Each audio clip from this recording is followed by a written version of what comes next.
कि अपमान में जो शब्द बोले गए थे थाने में, उसके खिलाफ ये जन आक्रोश सभा है। सभा में उपस्थित भाई निर्मल प्रजापत, भाई मंगेश चौधरी, रफीक, भाई सुरजीत और भाई बलवान Phagedia, party secretary JP Sher Singh ji, सारे हमारे जनप्रतिनिधिगण, श्रीदेव जी भी अजीतपुरा से आए हुए, सारे जनप्रतिनिधि साथी, सरपंच साहिबान, ब्लॉक मेंबर, सबका मैं धन्यवाद करना चाहता हूँ। अभी एक साथी जिक्र कर रहे थे कि नमाज का वक्त है, नमाज है जोहर की, जोहर करनी तो हम जा रहे हैं, अभी थाने जोहर करनी तो जाएंगे। जोहर की नमाज यहीं अदा करो, मन मन में अदा करो। नमाजी आदमी के प्रति उसके दिमाग में जो कीड़ा आया ना, थानेदार के दिमाग में, वो सारे साथी अलग अलग अपने अपने विचार रख रहे थे, पर जो अजीत दाऊद का नाम लेते जो शब्द उन्होंने इस्तेमाल करे ना, मैं निर्मल की बात से इत्तेफाक रखता हूं, वो शब्द उनके दिमाग में कीड़ा है। दान ले लेंगे, चीजें बनवा लेंगे थाने में, पर किसी अल्पसंख्यक भाई के प्रति दिल में सम्मान नहीं रखते। और ये भादरा इनको पता नहीं ऐसी अमन चैन की जगह है। और कल एक भाई लिख रहा था, आज सुबह मैं देख रहा सोशल मीडिया पर, कि भादरा में एक बार आंदोलन हुआ, असलम शहीद हो गए, कोई मत जाना, फिर कोई शहीद को नहीं बैठे। बलवान पुनिया नेतृत्व में 24 साल में कोई ऐसी लड़ाई नहीं हुई जो दिशाहीन और दिग्भ्रमित लड़ाई हो। थाने के आगे जाएंगे, जिस जिसको गर्मी से डर लगे तंबू के नीचे रह जाना, बाकी आ जाना, वहां जाकर के बैठेंगे और बैठ करके न्याय मांगेंगे, और न्याय जब तक नहीं मिलेगा उसके नहीं आएंगे। कोई वो छवि कह रहा था जेपी आगे रहेगा बलवान, तो बाकी रहेंगे सब मेरे पीछे पीछे साथ। नंबर 2 बात, ये लड़ाई एक दिन की नहीं है, लगातार लड़नी पड़ेगी 5 साल। इनके दिमाग में जो फफूंद है, इनके आदमी कह रहे हैं गांव में कि अब लोकसभा चुनाव हो गयो, थाने थाने बढ़न को न्या। पहली बात तो हमारे थाने काम कौन पड़े, मरो आपको राज होते ही नहीं, थाने जनता ही बनी। नंबर 2 बात, हमारे थाने काम पड़ गया तो थाने में मां म्याने जाने की जरूरत को नहीं, हमारी इतनी औकात है, मैं थाने ने बारे बुला लिया। नंबर 3 बात, कि मेरे सामने जो एमएलए आज के दिन वो लुटेरा है, उसका कमीशन का धंधा है, कमीशन का। बलवान पुनिया जैसे समर्पित होकर के इस तहसील में खाड़े नाड़े, इस तहसील में कॉलेज, इस तहसील में सड़क, बिजली, पानी का काम करा था ना, वो काम वो नहीं कर सकते। इसलिए थाने तहसील पर ज्यादा फोकस करने की जरूरत नहीं है। फोकस करने की जरूरत है कि जो काम मैंने बंद करवाए थे, या मेरे चुनाव आचार संहिता के बाद काम बंद हुए थे, जिसमें महत्वपूर्ण काम था खाड़ों का, उस समय जो वर्क ऑर्डर नहीं हो पाए, और वर्क ऑर्डर हो गए तो काम शुरू नहीं हो पाए क्योंकि अक्टूबर में इंटें नहीं थी, वो काम शुरू करवाओ। आईजीएनपी का काम शुरू तो इस चुनाव की वजह से आपने बंदी रोक दी, लेकिन जो हमने इसका काम स्वीकृत करवाया था 92 101 करोड़ रुपए का सिद्धमुख नहर अमर सिंह ब्रांच का, जिसका मैंने लोकार्पण शिलान्यास करा था, उस नहरों का काम शुरू करवाओ बाबू जी। इन थानेदारों की राजनीति में कुछ नहीं पड़ा, और ज्यादा भादरा की जनता बर्दाश्त भी नहीं करेगी। पहले तो तुम ही एमएलए होते थे, दूसरा तुम्हारा भाई कोई और एमएलए होता था, और तुम फिर 5 साल मजे कर जाते थे। अब एमएलए बीच में रह गया बलवान पुनिया।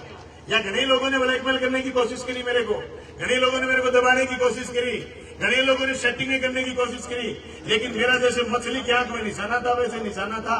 ये तो ठीक है, ऊक चूक हो गई थोड़ी सी 1132 वोटों से, लेकिन तहसील की जनता ने जो लाड प्यार दिया, और उसके बाद जब लोकसभा का चुनाव हुआ और जो लाड प्यार दिया लोकसभा के चुनाव में, मैं दावे के साथ कह सकता हूं ये इनकी बौखलाहट है कि लोकसभा के चुनाव में इन्होंने 3 जगह झगड़ा करने की कोशिश करी जिन बूथों पर हमारे एक तरफा वोट पड़ रहे थे।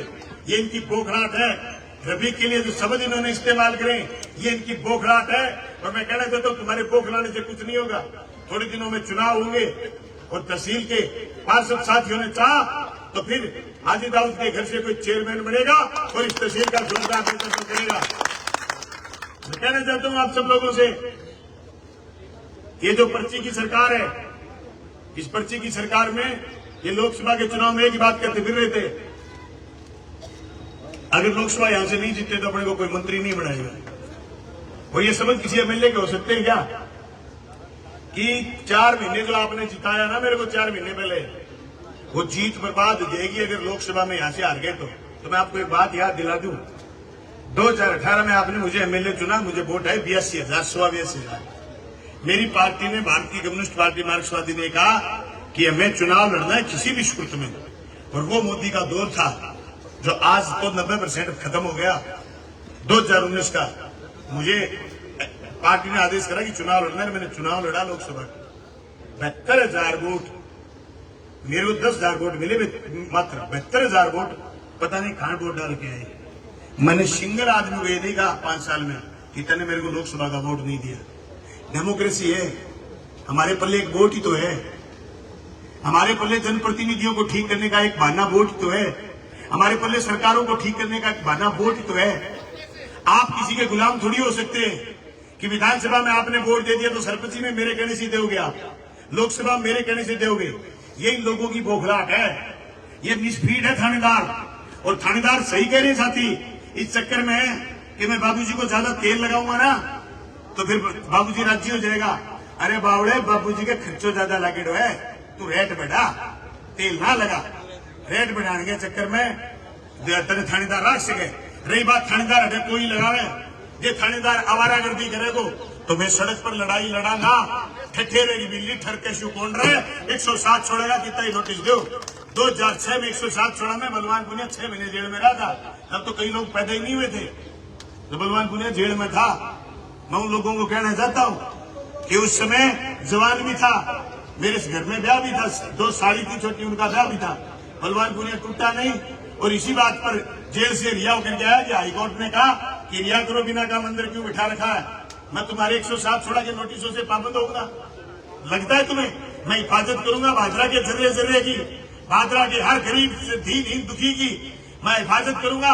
हर उस आदमी की जिसकी जरूरतें सरकारी संसाधनों से पूरी होती है उसकी हिफाजत करूंगा। और आज भी कहना चाहता हूं, ये जो सरकारी हॉस्पिटल अपने बढ़िया बनाए, आपने हॉस्पिटल के अभी काम शुरू नहीं करा, इनके काम शुरू करवाने के लिए और एक एक चीज, लोकसभा का चुनाव हो जाएगा, एक एक चीज ठीक करने के लिए लड़ेंगे। और आप सब साथियों को बता दूं, पहले चरण के चुनाव में भारतीय जनता पार्टी की छुट्टी हो गई और देश में इंडिया गठबंधन की सरकार बनेगी और राजस्थान की सरकार को सही ढंग से चलाने का काम आप और हम जनता मिलकर के, विपक्ष के लोग हैं, हम मिलकर के सड़क पर करेंगे। और मैं सारे साथियों से कहना चाहता हूं, हमारी लड़ाई सिर्फ और सिर्फ हनुमानाराम बिश्नोई के दुर्व्यवहार के खिलाफ है। आज के दिन की लड़ाई और इनका जो व्यवहार रहता है, और ये कह रहे हैं कि मैं चलान करूंगा, मैं कहना चाहता हूं इनसे कि तुम चलान की राजनीति से भादरा की जनता को परेशान नहीं कर सकते। तुम जहां चलान करोगे वहां बराबर हम भी गाड़ी लेकर के खड़े होंगे और तुमसे भी 1000 नियम पूछेंगे। आटो घेरे लेके खेत का नहीं चोर चाल लिए मोटे जाएगी यार शीशा के को नहीं चलान करेंगे, फोन मार सी दिखा के आदमी कर दे तो चलान में देखागा, मैं खड़ा होगा। हेलमेट के ना तू कर दे चलान में भी कहूँ, हेलमेट को छोरो नहीं लेके चला, हमारा एक एक लाल खपने जा कर दे चलान, तो आरसी खातर चलान करके दिखाई में देखा कागज हमारा फोन का मैं तो ओरिजिनल कागज मांग के दिखाई में तब देखा कर दे चलान। कानून का 2.5 अक्षर भी सीख रखे हैं, लेकिन चलान की राजनीति से और थाने की तहसील की राजनीति से बाहर जाओ। और राजनीति करनी है तो विकास के नाम की राजनीति करो। जो काम हमने भादरा के चारों तरफ एक बाईपास बनाओ जोरदार, जो भादरा को डेवलपमेंट हुए। और भादरा का आए सारे लोगों ने कहना चाहूँ, अल्पसंख्यक भाई भी आए रहे आज की सभा, बान भी कहना चाहूँ, नमाज अदा करा थाने का और सब शांतिपूर्वक रहेंगे।